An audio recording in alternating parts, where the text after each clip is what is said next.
focus, man.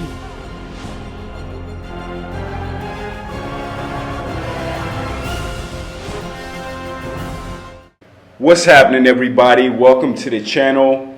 This is going to be my last video that I'm going to do in Luanda, Angola. Now, I want to reflect here in this audio and this video about some of my feelings and experiences in this country. Now, if you've been watching the channel, you've already seen my previous videos and you already understand that this country really surprised me. I had a great time in Angola. You've seen me in different restaurants enjoying the food. I've had fresh fish from the ocean. I've had picanha. I've had all kinds of local dishes. I raved about the chicken in this country. If you're considering visiting Angola, you will not go hungry here, guys. Trust me.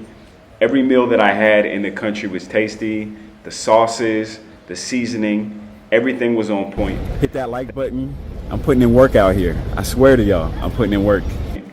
That's one thing I have to give credit to Angolan people, no matter what. They have flavor, they have sauce.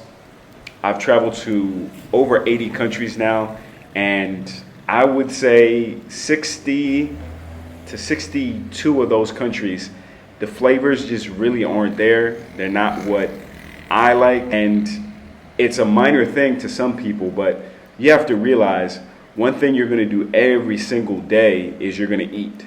I don't care who you are, you got to eat at some time, right? So if the food isn't good, of course you can always cook at home, but you don't want to have to cook at home all the time, especially when you're going to be in some countries for a limited amount of time. You may not always have a big kitchen. You may stay in hotels, etc. So it's important to know that there are many different food options. So this is one of the bigger malls here that you could see in that video. This mall has a good sized food court. There's a cinema inside of it. And just in general, I think that you can find something that you'll enjoy there. The gelato was really good too. I gotta mention that. Now, I'm showing you a little bit of some of the neighborhoods in Angola because I got a lot of comments like, Jay, you're only staying on the island. Jay, you're not out with the people. You're not seeing the real Angola, quote unquote. You're not seeing the real Luanda. Show us stuff that tourists don't only get to see. So I tried to mix it up.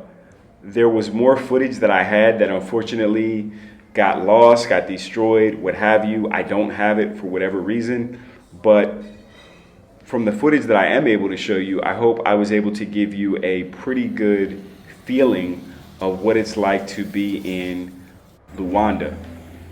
The energy there is electric, right? It's a warm place. I mentioned when I was there, it was incredibly hot for me. I had just come from Mozambique, and for me, Mozambique, everyone was telling me it was hot, and I got there and I was like, oh, this is pretty comfortable because I had come from Durban, South Africa. Now, when I actually landed in Angola, I was like, my God, I was sweating at nighttime. It was 10 p.m. and I still had the air conditioning on. It was that level of intense Miami-esque heat, right? So that being said, I got used to it. After 4 or 5 days of that, your body kind of acclimatizes and you can handle the heat a lot better. Now, that being said, I would recommend people to limit your exposure during the daytime and use an umbrella like you might see some people doing in some of these videos. Trying to stay in where there's air conditioning. Malls are good places for that. You can see this was an art exhibit that they actually had inside of one of the larger malls in the capital city. I did actually go to much more impoverished neighborhoods. You do not have that footage here, but trust me, I got to see areas 45 minutes to an hour away from the coast of Luanda. So I did get to go into the neighborhoods, guys, but everyone's different. Me personally, I think it's a little bit disrespectful to put a camera in people's faces in those environments and kind of pimp poverty. Now, there's a lot of YouTubers who that's their bread and butter. Some people are cool with it, some people aren't. Me in particular, it doesn't sit right with me because my background, I was not raised in an affluent way whatsoever. I'm still not living in an affluent way for my standards. I would have hated to be a 10-year-old, 11-year-old, 12-year-old, and somebody was walking in my neighborhood and they want to film my face and show the less well-off side of America or whatever country I grew up in. I understand there's ways you can do it where you are giving back to those neighborhoods. That's a discussion that you could have. But me personally, I don't want this channel to be about that. This was a short video, but I hope it was valuable to you. Until next time, this was your guy, Jay Focus. Reminding you to stay focused. Focus, man.